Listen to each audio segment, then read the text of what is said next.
Avant que tu commences à t'attaquer au chocolat, avant que tu commences à dégommer le foie gras et les petits toasts au saumon, on va faire le bilan.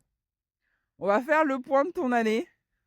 Ouais, je vais te proposer une petite série spéciale fin d'année parce que on va terminer l'année en beauté, ça c'est évident. Et puis c'est surtout qu'on va commencer à se préparer dès maintenant pour notre année 2026. Parce qu'on a décidé de péter le game une bonne fois pour toutes, n'est-ce pas? Allez, bienvenue dans ce nouvel épisode de podcast.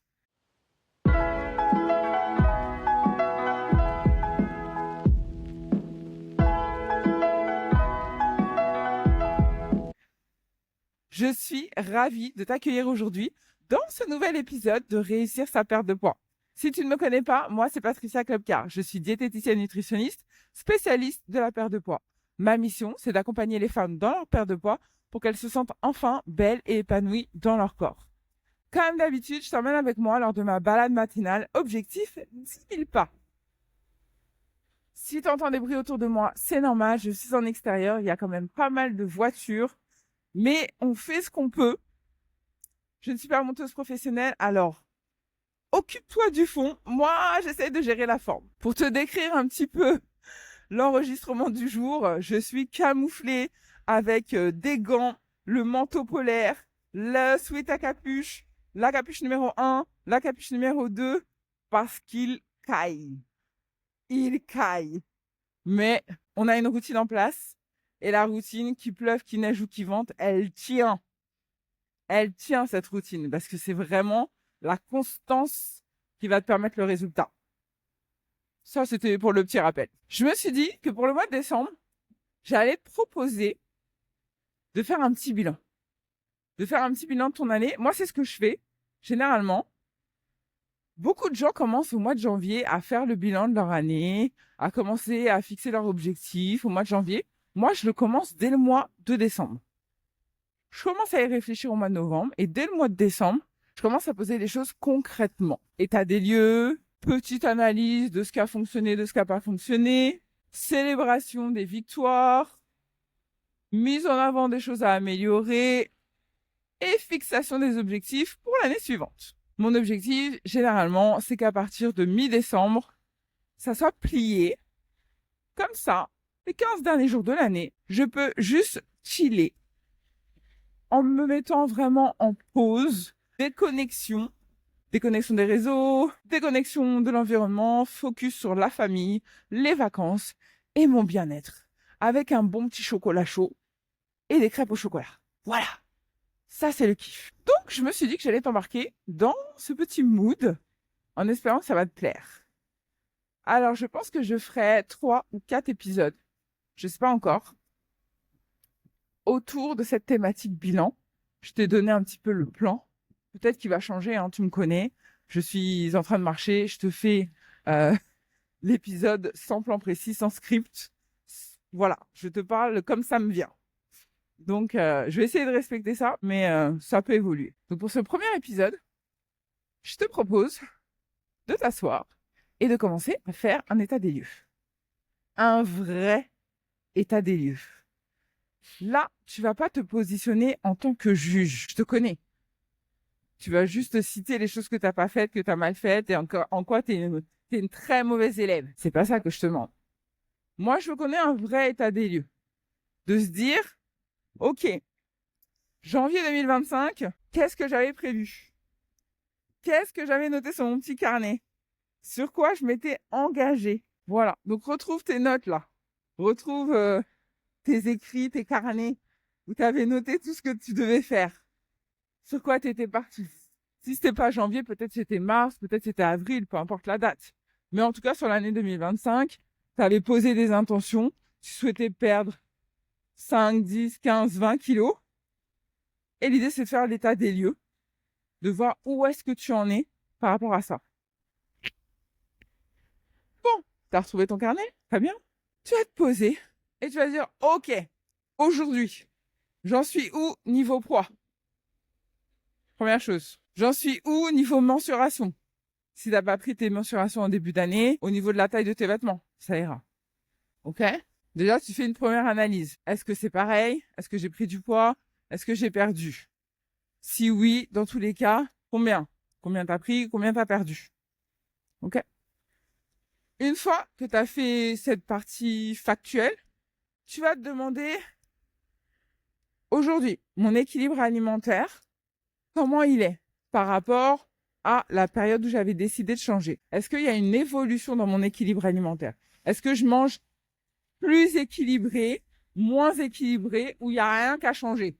D'ailleurs, j'aurais dû te dire que pour ce podcast, tu pouvais prendre un stylo, une feuille, un stylo ou un carnet pour prendre des notes et travailler un petit peu les sujets. Mais bon, tu peux aussi réécouter l'épisode.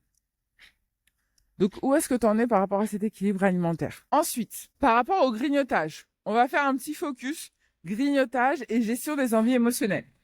Où est-ce que tu en es par rapport à ça? Est-ce que tu grignotes pas? Ça va pas changer. Est-ce que tu commences à grignoter? Tu commences à tamponner tes émotions? Oui, non, pourquoi? Fais un état des lieux un petit peu, se focus sur le grignotage. Est-ce que avant tu le faisais et maintenant tu le fais plus? L'idée ici, c'est pas de savoir si tu es une bonne ou une mauvaise élève. C'est juste de faire un état des lieux, de savoir où est-ce que tu en es actuellement. Troisième point, quatrième point, je me souviens plus. Ta relation avec ton alimentation. Est-ce qu'aujourd'hui, tu estimes avoir une relation avec ton alimentation plutôt saine, plutôt complexe, plutôt malsaine?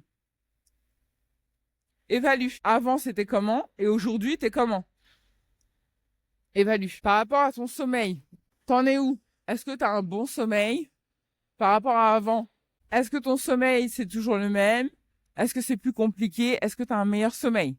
Et tu vas faire exactement la même chose aussi avec ton niveau de stress. Est-ce qu'aujourd'hui, tu es sereine, tu n'es pas stressée? Ou est-ce que tu es beaucoup plus stressée qu'avant? Comment ça se passe de ton côté? Évalue. Vraiment, cet épisode, il est là pour te faire évaluer le niveau de ton équilibre de vie actuel. Ça te permet de savoir, ok, est-ce que durant mon année, les choses se sont améliorées, elles ont stagné, ou ça s'est empiré? C'est hyper important que tu aies une vision réaliste de ton équilibre de vie. Encore une fois, on n'est pas dans le jugement, on est dans l'observation. Parce que si tu n'as pas identifié les choses, ça va être difficile pour toi de pouvoir travailler dessus. Donc, reste bienveillante avec toi et juste pose-toi avec un petit thé, non sucré bien sûr, faut pas déconner, et fais cette petite analyse, ce petit état des lieux, bilan. Si tu veux aller plus loin, là, moi, je me suis focalisée sur tout ce qui est domaine de perte de poids et tout ça. Ok? Parce que c'est un épisode dédié là-dessus. Mais bien sûr, c'est quelque chose que tu peux vraiment appliquer dans n'importe quel domaine de ta vie. D'ailleurs, moi, personnellement, je le fais vraiment dans tous les domaines de ma vie pour savoir où est-ce que je veux travailler pour l'année suivante. Après, vraiment, c'est vraiment en fonction de toi comment tu fonctionnes. Il y a des personnes qui veulent pas se prendre la tête avec tout ça. Et c'est OK aussi, hein. Il n'y a pas d'obligation. Maintenant, si tu as décidé de transformer les choses, transformer ta vie, d'avoir un vrai changement, bah, moi, c'est un outil que je te conseille de faire chaque année. C'est comme ça que tu vois ton évolution. C'est comme ça que tu vois où est-ce que tu peux aller et comment tu peux y aller. Quelle stratégie? Moi, je pars du principe que la vie, c'est un jeu. La vie, c'est un jeu. Mais moi, je veux jouer avec toutes les cartes. Parce que je veux gagner. Je veux avoir la meilleure vie possible. Et pour ça, je pense qu'il faut travailler sur soi, accepter de voir les choses en face, les choses qu'il faut travailler, aller voir les 2-3 traumas qui traînent, aller regarder les cadavres dans le placard, mais aussi célébrer, kiffer. Parce que la vie, c'est un jeu. C'est vraiment un jeu. Donc j'espère que cet épisode t'a plu et j'espère que cette série d'épisodes te plaira de manière générale. Ah, je profite aussi de cet épisode pour te dire que je te mets à ta disposition une playlist spéciale pour profiter des fêtes de fin d'année sans culpabiliser. À l'intérieur, tu vas trouver une trentaine d'épisodes de tous les jours où tu vas pouvoir mettre des actions en place spécifiques pour ne pas flinguer tes efforts de l'année pendant les fêtes de fin d'année. Mais profitez quand même de ton foie gras et de ton chocolat. sans culpabiliser. Je te mets un lien, comme ça tu vas pouvoir recevoir directement les accès à cette playlist. En tout cas, si cet épisode t'a plu, je compte sur toi pour le liker, t'abonner à la chaîne si c'est toujours pas fait, et on se retrouve très vite pour un prochain épisode. Bisous, bye. Et je suis à 5322 pas. Et il neige. Oui, on est bien d'accord, il neige. En fait, c'est entre de la pluie et de la neige. Voilà, donc on est dans les conditions réelles ici. Inutile de te dire que mes doigts sont gelés. Voilà, c'est une bonne journée, bisous, bye.